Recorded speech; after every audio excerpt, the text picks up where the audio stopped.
So Aisha, bad news coming from Infi is not new news, but bad news coming for 2 quarters in a row. Yeah. At a time when they are getting fat orders, it just tells you that there are two ways to look at IT. One, is the scenario really bad and terrible? If the scenario was really bad and terrible, then the stock, then the company would have not got large fat orders in terms of the order booking. But the orders which they've got, I think they will take time for those orders in a sense to kick back into the revenue line. So what we are looking at a very poor second half of this year.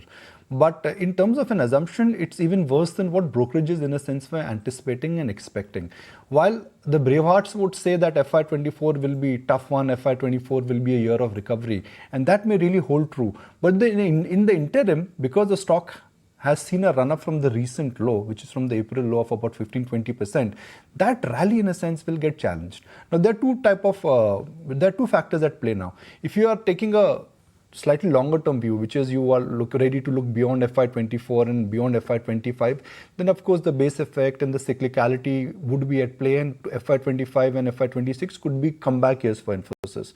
But FY24 is just where they've really got their positioning wrong.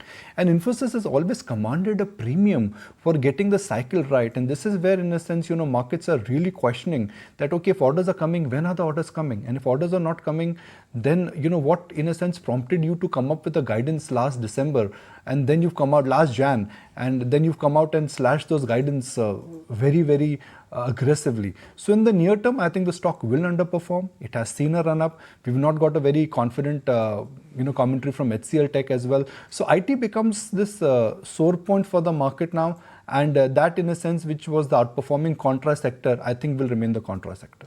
Yeah, and especially looking at the commentary as well, it seems like a very morose one, if I can call it that, right? Not just the guidance cut, but they're saying that discretionary spends and decision making has reduced. Infy is what I'm talking about. They're saying that some deal ramp ups are timed at the fag end of the year.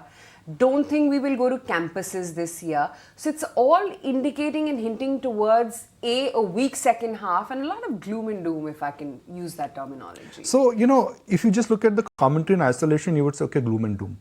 But the silver lining here, and I mean, there is a silver lining here, is that if you look at the deal wins, what they've announced in the run up to the earnings season, whether it's TCS or Infosys or even from HCL Tech, the deal pipelines are not bad. Now, typically when a deal for IT sector starts, it's a multi-year deal and it will have a multi-year transition. So it's not like a, get, set, go. So the deal will come in and it will be translated into multiple years. So what are we looking at? We are looking at FY24. The near-term estimates will be slashed. FY25, everybody will not talk about a bumper recovery because of the base effect. So you got to ask yourself that what is your time frame? Your time frame will now decide what your opinion on Infosys is. If you're a long-haul guys, look 3 years beyond, you will get Infosys. Infosys then becomes an attractive buy because the cyclicality will come back. If you're saying that, look, I've got a 6-month time frame, then Infosys, of course, is not going to surprise you. You got a today-tomorrow time frame, then of course Infosys is going to remain under pressure given the run-up what we have. So in the short term, under pressure. In the next 6 months, I think flat to no return. 1 year plus or 2 year plus, I think it will give you double-digit return because the sector will come back. Yeah, and it seems like that's what brokerages as well are hinting, Nikunj, because across the board you've got the likes of Goldman Sachs, Jefferies, etc. They're maintaining their buy stance. They have said that it has been a negative quarter, no doubt, and they are, like you said, talking about the near term being weaker, but the long term potentially being stronger. So that's really the key takeaway when it comes to Infosys and HCL Tech as well. When it comes to the numbers, the management has cut the organic growth guidance to 4 to 5% versus 6 to 8%, but they are confident of an 18 to 19% operating margin. All right, IT numbers aside, let's put the spotlight on positive news on the macro front, because you've got the retail inflation for September. That's come in at a 3-month low of about 5%. And that's largely, Nikunj, on the back of the easing food prices. And even the RBI governor said that they have worked in close coordination to tackle the inflation problem. Yeah, so, this is like something which just exactly what the doctor ordered for the economy. Inflation going from 7.5 coming down to 5, and the seasonality of the vegetable prices coming down, that just is a very big comforting factor. Now, the big comforting factor is that interest rates have peaked. If interest rates have peaked and inflation has peaked, that will give Reserve Bank of India a lot of elbow room in order to ensure that in the near term, the economy is coming back on the track. So this is something which I think will also help the bond market. Remember, post the RBI policy, then the new instrument what the Reserve Bank of India was using, the bond yields had almost gone to a one and a year high. So I think you will actually see a reaction of that really coming in.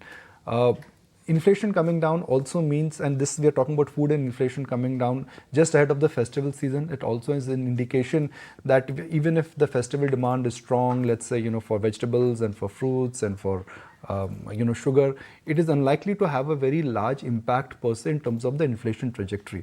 So inflation coming down, excellent news. I don't think markets are likely to react to it, but this is in terms of a narrative. It's a clear narrative that for the world, inflation is a problem and growth is a problem. But for India, inflation is coming under check, and growth is, in a sense, really stupendous now.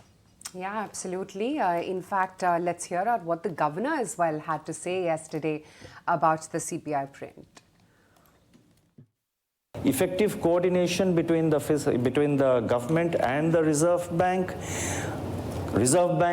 communication on interest rates, Reserve Bank communication on inflation. I think all these have worked together to ensure that the inflation, which again went up due to a spike in vegetable prices, government took several measures to see that the vegetable prices do moderate, and they have moderated. The latest print has come to 5%, and it is exactly in line with our internal projections. If I remember correctly, I think for the second quarter, we had given out a number of 6.4%, and the second quarter number, inflation number, comes exactly at 6.4%. Our internal number for the month of September is also what it has finally come to be, 5%.